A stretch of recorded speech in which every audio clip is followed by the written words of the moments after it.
école. Ma grande sœur a étudié dans cette école et a obtenu ici son BFM. Et enfin, chaque dame qui est présente ici a été ma directrice de cabinet lors de la campagne pour savoir qui allait être la meilleure leader d'Afrique. Donc je tiens à remercier chacune d'entre vous d'avoir voté pour moi,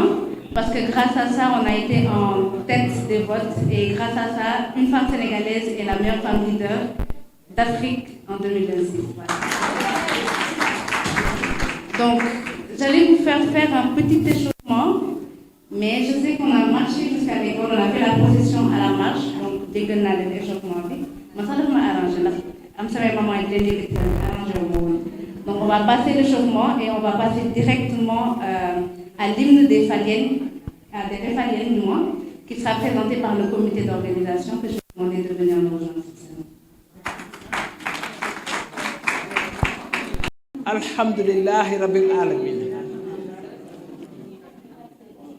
Je pense que plus qu'un honneur, je me sens bien parmi vous, par cette chaleur, cette convivialité et surtout ce sens du partage. Je pense que sans être très longue, il serait bon de rappeler qu'au lycée Ahmed Fall, Dieu nous a bénis en permettant à des générations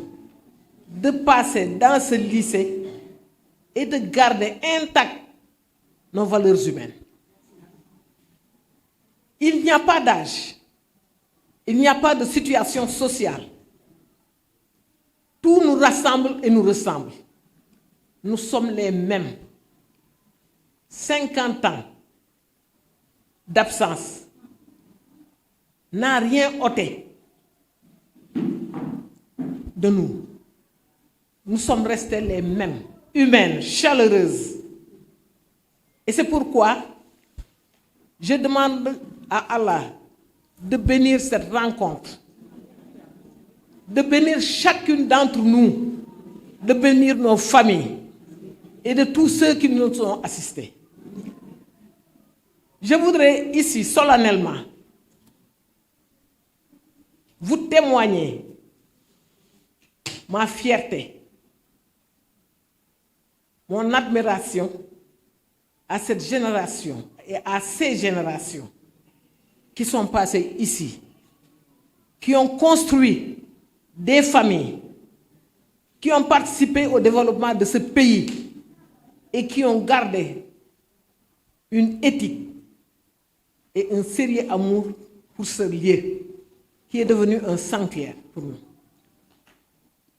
Je vous remercie et je voudrais que nous écoutions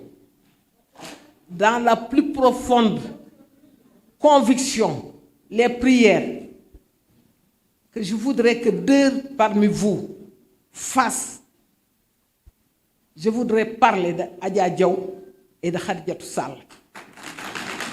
Nous sollicitons vos prières. Je me permets de la présenter. C'est commissaire Khady Sidibé. Elle fait partie de la première promotion des pionnières dans l'administration de la police du Sénégal. Saabu du fóot boppam te ñun ñëpp dañu yar ci humilité wante kuy humble di humble ba retraité war nañ la sagal war nañ la delloo njukkal yàlla naka sunu njaboot def ci ñun nag kenn ku nekk ci ñun sunu njaboot yi yàlla nañ ñu décorer yàlla nañu xam sunuy valeur Ahmed Fall def na ci ñun lu bari tey jii sama rakk laa bëggoon sax mu ñaan mais mu ñaan ma ñaan proviseur dinaa ñaan mais ñun bokk nañ ci njaboot gi nga xamante ni ci Ndar ngeen baal ñu ngeen ñu mayante kooku moom respect la waaw ñu déglonte bokk nañ ci promotion yi nga xamante ni ci Ndar ci Sindoone dañ daan jàng ak Looda ak sanc ba ak Gendar ba ci Ténjigéen sax parce que je me rappelle bien am naa ñu ma daan jàngandool ci alquraanu Serigne Mahsin Diop ñenn ñi jàng kër Serigne Mamour Ndiaye ñenn ñi jàng kër maam Bachir Samb ci ñi soqi ko kër Mahsin Diop bu mag ndax léegi-léegi daan naa ko wax ñu ne Adja Diop dafa waane Mahsin Diop jàngalu ko fekk man Mahsin Diop bu ndaw bi ñu duppee maamam Mahsin bi daje woon ak Sëñ Touba kooku moo ñu jàngal El Hadj Mahsin Diop bu Ndar ñu boole woon di jàngi alquran ak di ñëw lycée Ahmed Fall daf ko daan choqué bu ñu gisee léegi ñu àndandoo ak sunu ay moroomu lycéen sol pantalon wala di fecc mu ne yéen fu ngeen ko jànge alquran ngeen di dëkk te bu ma kiiwee dama leen di gis pantalon man ko élage ñun bu ñu xëyee dañuy jàngi école suñu wàccee la ñuy jàngi alquran donc boobu promotion yàlla mayoon na ko Ndar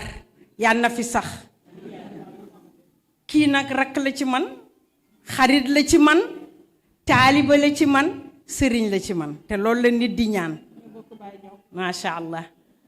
dañuy ñaan bu nga xamante ni lycée Ahmed Fall yépp lañ ko yéene sunu ay mag ñoom Khady Sidibé ñii ak ñu mel ne ñoom awakan ñu fi daan jiitu bu ñu daan joxe prix ñu leen di naw ba ñun ñu naw ñu ba tey sunu ay doom ak sunu sët nekk fi yal na yàlla dooleel la yow itam ndax yow itam Ahmed Fall nga bokk macha allah bismillahi rahmani rahim alhamdulillahi rabbil alamin arrahmani rahim maliki yawmi ddin iyyaka na'budu wa iyyaka nasta'in ihdina sirata almustaqim sirata alladhina an'amta alayhim غير المغضوب عليهم ولا الضالين آمين اللهم إنا نسألك من كل هم فرجا ومن كل ضيق مخرجا ومن كل عسر يسرا ومن كل فاحشة سترا وعلى كل خير سبيلا برحمتك يا أرحم الراحمين يا رب العالمين يا ذا الجلال والإكرام يا متكبر رفيع درجات ذو العرش ورفعناه مكانا عليا اللهم اكفني بحلالك عن حرامك واغنني بفضلك عمن سواك اللهم لا سهل إلا ما جعلته سهلا وأنت تجعل الحزن إذا شئت سهلا بسم الله الرحمن الرحيم قل هو الله أحد الله الصمد لم يلد ولم يولد ولم يكن له كفوا أحد بسم الله الرحمن الرحيم قل أعوذ برب الفلق من شر ما خلق من شر غاسق إذا وقب ومن شر النفاسات في العقد ومن شر حاسد إذا حسد بسم الله الرحمن الرحيم قل أعوذ برب الناس ملك الناس إله الناس من شر وسواس الناس الذي يوسوس في صدور الناس من الجنة والناس اللهم صل على سيدنا محمد وعلى آل سيدنا محمد كما صليت على سيدنا إبراهيم وعلى آل سيدنا إبراهيم وبارك على سيدنا محمد وعلى آل سيدنا محمد كما باركت على سيدنا إبراهيم في العالمين إنك حميد مجيد ربنا آتنا في الدنيا حسنة وفي الآخرة حسنة وقنا عذاب jërëjëf yal na yàlla nangu ñaan yal na yàlla faj ñu biir ak biti. Toulaye Diédhiou, je suis là représentée Refal Diaspora dignement et avec fierté dans cette belle ville de Saint-Louis du Sénégal qu'on appelle Ndar en Wolof. Et la diaspora qui est partout dans le monde entier, je peux dire, en commençant par Afrique, diaspora Afrique, il y a Miss Adama Traoré, il y a Ma Dieng, il y a Aminata Eliman Bousso, et ensuite on va en Italie, il y a Marietou Dieng et Makumba Kumbasa. Et en France, il y a Aminata Samb, il y a Rokhaya Fall, il y a Bintou Kamara et Khady Diong et Rougiyatou Ly et bien sûr Garmessi, notre présidente. Et ici, on a là toutes les deux de diaspora États-Unis. Il y a ma jumelle Fatou Salenia et moi-même ici. Et sans oublier, on a une sœur de la diaspora France qui est là, elle s'appelle Aïssatou Sy, qui devait être ici avec nous aujourd'hui. Mais malheureusement, elle a des empêchements. Alors, on remercie bien l'accueil chaleureux de notre présidente Ndeye Maguette Wade, qui est ici assise à côté de moi.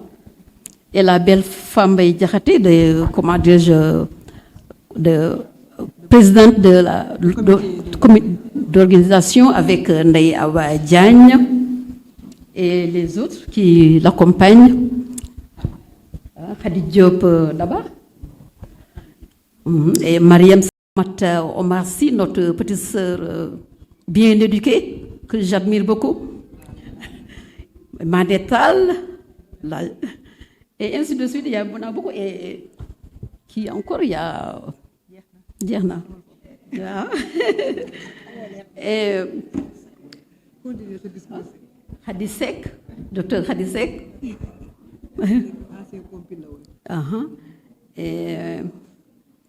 ma kontaan lool ci accueil bi nga xam ne dafa neex daf ma waaw chaleureux et puis ci waaw gis nga retrouvé naa accueil boo xam ne bi ñu amoon depuis bi ñu nekkee xale 14 ans 15 ans 16 ans ba léegi moom laa retrouvé internat bu pare mu nekk fii ci lieu bi ci lieu bi 2 3 ñun ñi ngi nekkoon doctorat 2 quelque chose comme ça mais mu neex vraiment accueil bi ma trouvé mënu ma ko expliquer sax émotion bi ma am vraiment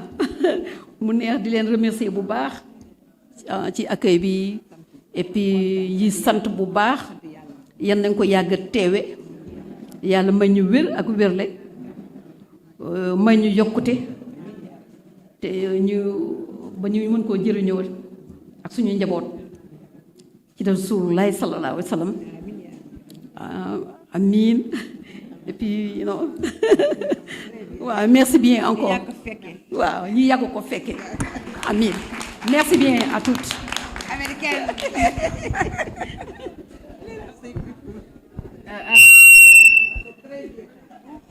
bi ñu demee bay bëgg pare sunu rak ñëw fekk si nu si di ab sa gisee macha allah parce que nit bu defee dara da koy wax ni ko jërëjëf ndax jërëjëf dina yokk waa góor waaw te xale yi sonn nañu Khady Diop ba minuit dañuy wax Ndeye Awa Diagne day wax a wax a wax ba daga naan kii lu ko jot xanaa dafa xaw ñàkk tuuti xel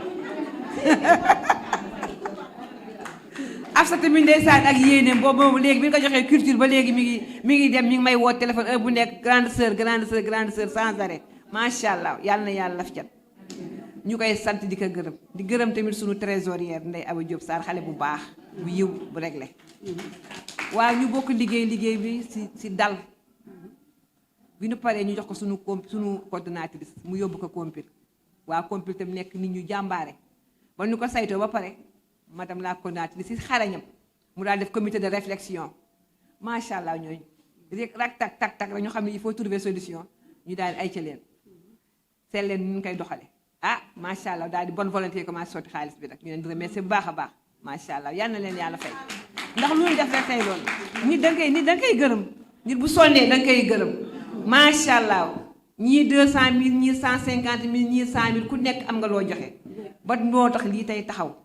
ñu denn waa commission sociale aussi ñëw moom tamit macha allah seen bravoure ñu ngi koy saluer bu baax a baax macha allah kon nag réussite dellu Ndar si ñëpp si jàpp yàlla na yàlla fay ñëpp yàlla na yàlla jàpp ñëpp ndax nag liggéey bi ñu liggéey yëpp nag si orientation madame la coordonnatrice la de toujours ñu ngi ñuy woo heure bu nekk suñuy réunion mi ngi koy déglu suñu paree lii baax na lii baaxul dindi leen lii yokk leen lii def leen lii li naan boo amee njiit bu xarañ doo def zéro faute ngay def daal sans faille waaw te loolu moo ñu dal macha allah kon donc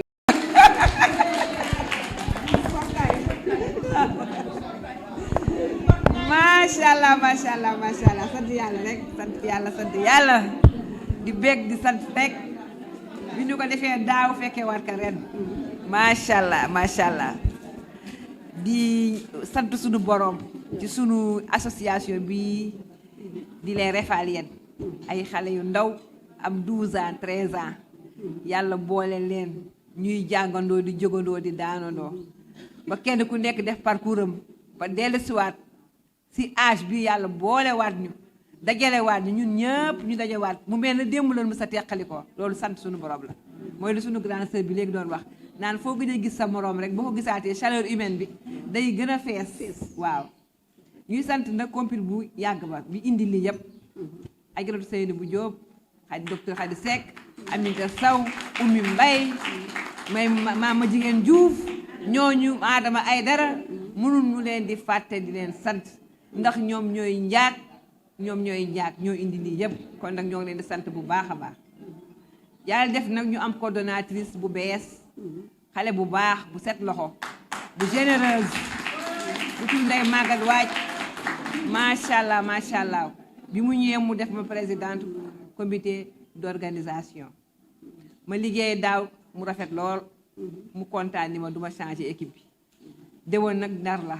retour au bercail na nga fexe ba boo demee yàgg waa Ndar ngeen bokk liggéey ma bokk nag liggéey ak Réfalu Saint-Louis macha allah ñu nekk équipe bu talentueuse ñu liggéey bu am conviction am rigueur ñu def ko ci conviction am rigueur ak détermination liggéey bu metti nag bu metti waaye yàlla dimbale noonu ba yegsi nañ ci ak jàmm ak salaam ma remarqué ci nag ñetti nit yoo xam ne duma leen fàtte muy Khady Diop Ndeye Awa Diagne. Assalamu alaikum, mes très chères sœurs. Permettez-moi de lire un petit discours en français. Madame la proviseure du lycée Ahmed Fall, chers professeurs, l'ensemble du personnel et élèves qui nous accueillent aujourd'hui dans cet endroit mythique, la Réfal 72-75. Membres de la Réfal, mes chères sœurs, mes chères petites sœurs, mes jumelles, je vous dis merci. Chers invités, la représentante de Calas Saint-Louis et notre grande sœur qui a fait des prières ici avec son équipe, Adja Diaw et Khady Sall. Je vous dis merci. Et la Réfal aussi vous remercie beaucoup. Nous voici encore une fois, pour la 4e fois, en vue de nous souvenir d'une partie de notre jeunesse passée ensemble dans ce haut lieu de formation et de mémoire que constitue le lycée Ahmed Fall. Aujourd'hui est un grand jour. Rendons grâce à nous, à Dieu, Subhanahu wa Ta'ala, qui nous a permis d'effectuer ce pèlerinage ici à Saint-Louis. Une initiative que nous eûmes l'ambition de vivre dès les premiers jours de nos retrouvailles. Auprès des 2 autres qui sont empêchés. Merci de nous avoir permis ces retrouvailles après plus de 40 à 50 années. Je ne saurais terminer mon propos sans dire toute ma gratitude aux membres du comité d'organisation Compil, aux membres du comité de pilotage Compil, que j'ai eu l'honneur de diriger ces 2 dernières années après la coordinatrice Seynabou Diop Mourtada. Chères collaboratrices, vous connaissez et nous nous connaissons. Le dénouement de chacune de vous a permis de coordonner notre organisation en toute symbiose. Vous avez effectué un travail remarquable pendant ces 2 dernières années. On a eu un esprit d'équipe. On n'a pas été une équipe. je vous dis merci. C'est aussi le moment de remercier avec acclamation le comité d'organisation sous la houlette de Madame Fambaye Diakhaté, notre gardienne du temple, et Khady Diop Ba, qui ont coordonné de main de maître avec leur équipe le comité d'organisation et la réalisation de cette activité de retour à Saint-Louis sous le slogan de mémoire et de cœur, le grand retour des promotions 72-75, tant souhaité depuis le début, afin d'assurer cette belle réussite. Nos remerciements vont aussi à notre comité de réflexion qui nous ont aidés à stabiliser un budget conséquent pour réaliser notre rêve de retour à notre enfance. J'ai nommé Madame Oumou Mbaye et son équipe, et toute son équipe.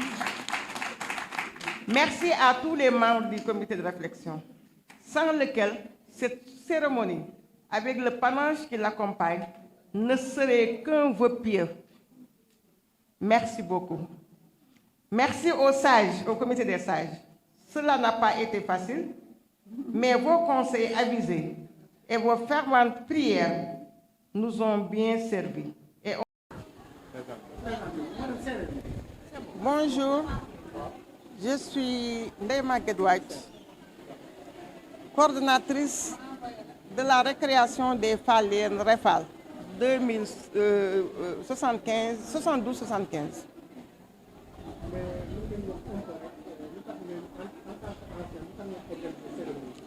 En tant qu'ancienne, déjà là où nous sommes,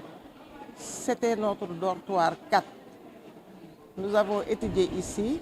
ensemble. On était toujours dans la cour de la récréation. Notre association, c'est une récréation. Donc, on a reçu une très belle formation. Et depuis ce temps, tout un chacun n'a jamais oublié les moments passés ensemble au milieu du lycée Ahmed Fall. C'est pour cela que nous sommes là et pour magnifier cet événement, mais pour magnifier ce grand lycée de haut savoir qui nous a formés toutes. Pousser l'éducation. Je pense que les élèves ont un problème d'éducation. Nous, quand on était là, on était encadrés par de vaillants professeurs. On était à l'internat, on avait le droit de faire ça et on avait aussi le droit de ne pas faire ça. Il faut beaucoup lire. L'Internet, c'est un outil de travail, mais ça ne peut jamais remplacer le livre. Ça ne peut jamais être aussi au devant de l'éducation des élèves et des enfants. Et cette éducation doit commencer par la famille d'abord. Après la famille, l'école instruit, mais la famille doit éduquer. Donc si les deux travaillent en parfaite synergie, je pense qu'on va continuer à reprendre les anciennes habitudes des élèves qui n'avaient pas le droit de regarder les yeux dans les yeux un maître. Je lance un appel pressant aux autorités d'être à côté des écoles, d'être à côté des administrations et de revoir peut-être la formation, mais aussi de collaborer en synergie avec les familles, la société et aider aussi les établissements à avoir les moyens de leur éducation. Man Fambaye Diakhaté laa tudd di présidente du comité d'organisation REFAL. REFAL nag association récréative la pour les anciens yi fi génn ñi nga xam ni promotion 72 ba 75 lan ñu ñëw daje nag ci école bi tey di fi def suñu récréation rek di def un pèlerinage delluwaat si fii xoolaat liñ fi bàyyi woon ba xam noonu la nekkee ba léegi xool lu fi avancé xool lu fi yàqu yooyu moo taxoon ñëw fii daal waaw. mais lan ngay lu tax ngeen organiser cette cérémonie en tant que ancienne du lycée. waaw en tant que ancienne du lycée Ahmed Fall ñun ñëpp dañu amoon nostalgie gu ñëw fii dellusiwaat si fii nga xam ne fii la ñu yare ndax suñu waajur yi dañu yar ba ñu am 12 ans 13 ans ñu ñëw fii ñu mottali fi suñu éducation ñu fekk fii ay yaayu boy yu baax madame Souran mademoiselle Bergoder madame Diagne madame Coulibaly yar nu xool ñu dañuy xool si bët xam ndax ñun dañuy fen wala duñu fen yar nu ci rigueur yar nu ci discipline nga xam ni dañu daan dóor sax mademoiselle Bergoder daf lay sax dóor jàngal ñu nu ñuy lale suñu lal jàngal ñu ñuy lekkee à table jàngal ñu ñuy toppatoo suñu bopp balaa ñuy dem au lit tëdd lu nekk dafa amoon ay dan réglé woon lépp daal lépp dan mel noonu ay montre lu ne heure bu ne xam nañ li ñu war a def même suñu armoire day ñëw ibbi ko fekk ñoo ngi cours mu fekk mu jaxasoo mu sànni bagage bi ci suuf boo ñëwee def da ngay reprendre daal lemaat yëpp te day jékki-jékki rek di ñëw contrôle dugg biir école biir classe biir dortoir def lépp fii am nañ fi 7 ans fii la ñu nekk ñu yar bu baax ñun fii ñun ñëpp ñoo bokk jikko. dañu gisee léegi amatuñu discipline yarootuñu ndax dañ tayal ñun bu njëkk ba dañ daan compétir da nga daan boo amee note bu baax ñu primer la léegi doo bëgg nag léegi ñu primer sa morom bàyyi la kon compétition moo amul ci classe yi dañ daan jàng bu baax ñun temps Senghor la ñu war ñu mottalee si Abdou Diouf comprendre nga boobu scolarité dafa amoon importance boo mësaan dégg léegi école privée yi ñuy wax école privée ñun ku daan dàq bu njëkk ba mooy dem école privée mais école yu baax yi fii à Saint-Louis c'était le lycée Ahmed Fall pour les jeunes filles Faidherbe ak De Gaulle pour les garçons wala ñiy def technique ñu dem lycée de la Fosse mais léegi koo gis mi ngi naan école privée lay yóbbu doom école publique yi amatuñu benn valeur parce que toppatootul leen daal internat dindi nañ ko amatul kibatuñu daal joxatuñu école publique valeur am de ce fait que xale yi jàngatuñu daal dan du tax nga am xam-xam boo jàngul doo am xam-xam xale day liir xale yi dafay liir day def ay exercice mais lu nii nga ibbi internet bi dem xool dem kii ba pare nekk ci seetaan yoo xam ne waroo ko seetaan muy perdre sa temps ah loolu c'est pas bon baaxul xale yi dafa war a toog concentré wu ci li muy jàng def ay lecture def ay études di dem bibliothèque di fa nekk di topp nekk daal xale bu move daal waaw waaye nga nekk rek yow lu nii da nga ibbi xool daal di xale yi dañ tayal daal. man li ma gisee école bi xëy na sunu dirigeants yi war nañ leen gën a jege gën leen toppatoo dirigeants yi war nañ gën a toppatoo école yi gën leen jege gën a dimbale waa école bi ba pare tamit léegi ñiy jàngale amatuñu amour du travail ñoom ñëpp dañuy def rek li ñuy liggéey li ñu koy liggéey noonu rek gaawantu daal dem doori nii naa xaw ma xarmat xaw ma dem si école privée yi defi fa liñ fay def te teddu loolu nit boo choisir benn métier da nga koy bëgg mu jaral la lu nekk parce que da ngay wut ay résultats ngay wut bu promotion bu njëkk ba bu dañ daan xool professeur yi mën ni jàngale ñuy sacrifié wu di toppatoo di jox xale yi seen temps di leen dimbale surtout xale yi nga xam ne seen waajur yi amuñu xaalis amuñu lu ñu fayee cours particulier ñoom dañ leen seen gi daan sonn di leen jàppale mais léegi amatul amour travail daal kii watul daal amatul di métier amatul léegi nag état bi nag nañ dimbale école bi nañ jege par exemple léegi fii école des jeunes filles la waru ñu supprimer internat xale yi dëkk fu sore war am cantine scolaire loolu balaa donc refalnoɓe kaldi ni ko fedde nde ganduɗa ko janggunoɓe ɗo ɓe e lycée Ahmed Fall année ji 72 ha 75 kawriti enen jooɗima ɓurno duuɓi capannayyi jiidirani takoye amen woodi ɗo kawruno ciftori ɗum mbiya mbaɗen feere mbaɗen fedde comme ça fedde nde waɗa hewɓe naati hen pour min ciftora no min gurduno ɗo ni min gandodira min ballodira kadi e koye amen e liggeyaji goto fof ɗo heedi e banggue mo keɗɗa min puɗɗima ɗum ma won hande duuɓi 4 donc hitande foof amin kawra min inniri ɗum noon ko récréation comme dal ko min ciftora nde min gari ɗo nde min jeyata duuɓi 12 13 14 donc somin jindiri ko ɗum min ciftorta oɗon gandi kadi so wiyama lycée Ahmed Fall woni koye région de Saint-Louis leƴƴi foof kawruno ɗo kono ɓurno hen hewde ko haalpulaar en ɗum waɗi hande mataw konngol haalpulaar en dokka konngol yo kaal ko fedde nde waɗata min hitande foof noon amin kawra somin kawri woda ɗo min kawri min mbaɗa ñalde hikka noon min mbi walla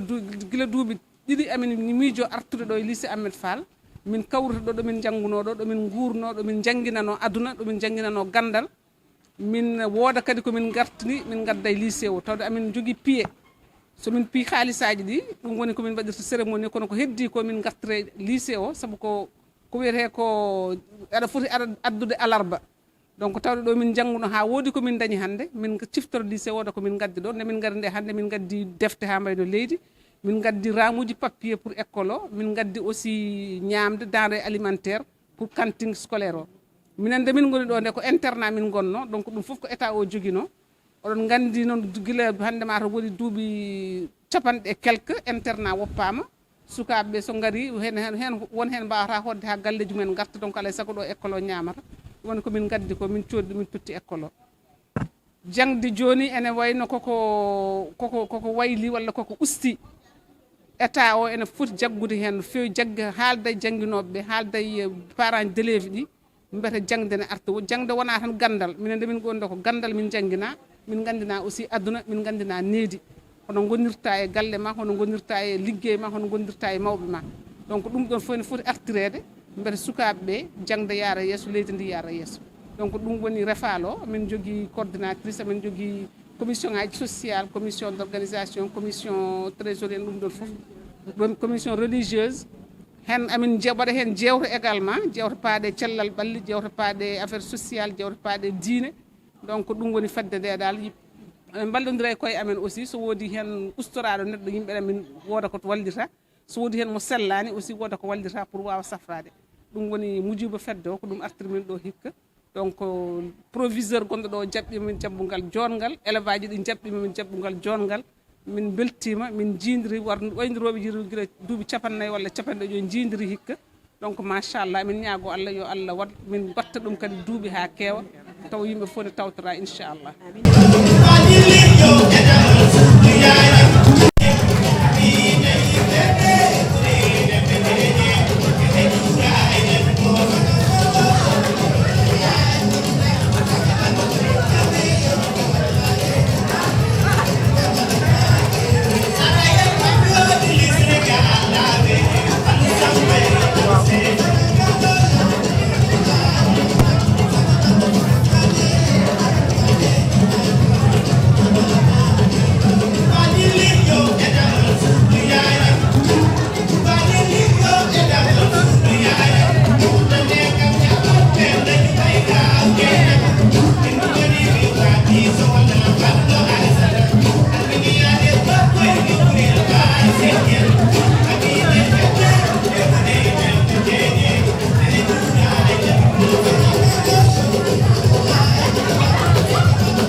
Ada yang berusaha pada